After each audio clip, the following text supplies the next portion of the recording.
Je vous adjure, ô filles de Jérusalem, de ne point réveiller l'amour jusqu'à ce qu'elle le veuille.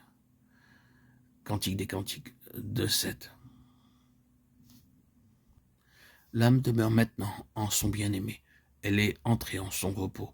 Les filles de Jérusalem peuvent être l'image d'autres chrétiens, véritables enfants de la Jérusalem céleste, Galates 4:26, ou bien quelques docteurs renommés qui ont la réputation de vivre et cependant sont morts.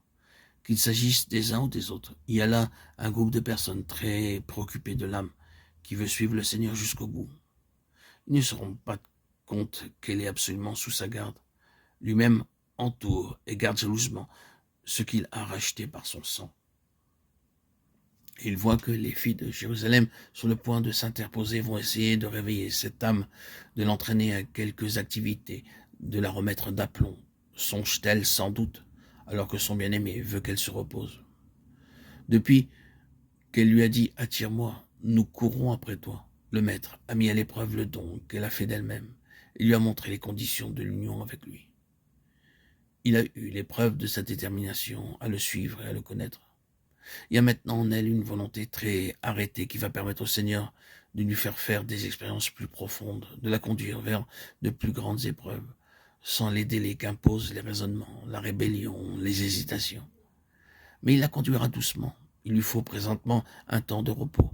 Le Seigneur sait de quoi nous sommes faits. Il se souvient que nous ne sommes que poudre.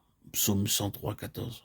Se reposant sur sa fidélité dans la parfaite assurance qu'il habite maintenant dans son cœur, Colossiens 2:2. Elle sera fortifiée lorsqu'il voudra en son propre temps lui faire entendre sa voix. Alors, elle se lèvera pour le suivre afin d'être remplie de toute la plénitude de Dieu. Le bien-aimé le fait comprendre aux personnes inquiètes de son entourage et il leur intime de façon très solennelle de ne point troubler sa paix. C'est comme s'il disait à l'âme qui se repose en lui et aux filles de Jérusalem: l'Éternel est dans le temple de sa sainteté, que toute la terre se taise en sa présence. Dieu est au milieu d'elle, elle ne sera point ébranlée. Psaume 46:6. Ô filles de Jérusalem, n'éveillez pas, ne réveillez pas l'amour jusqu'à ce qu'elle le veuille.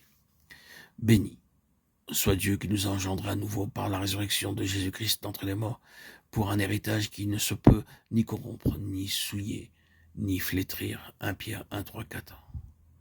C'est la voix de mon bien-aimé. Le voici, il vient sautant sur les montagnes, bondissant sur les collines. Cantique des Cantiques 2:8. Alors qu'elle se reposait encore, l'âme perçoit soudain la vie du bien-aimé. Sa voix. Elle la reconnaît aussitôt. Aucune autre voix ne saurait plus l'émouvoir. Les autres peuvent prononcer bien des paroles, mais celle-ci ne pénètre pas en elle. Le bien-aimé se révèle maintenant comme le Seigneur ressuscité. Elle le voit bondissant sur les collines comme la gazelle.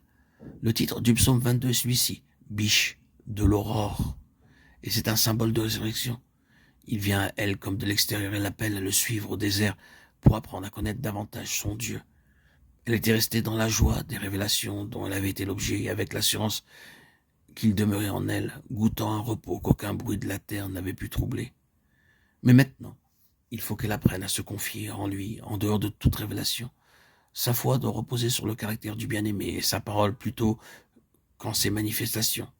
Elle doit penser à lui plutôt qu'à la vigne et comprendre qu'à ses yeux, être rendu conforme à son image, c'est plus que le service.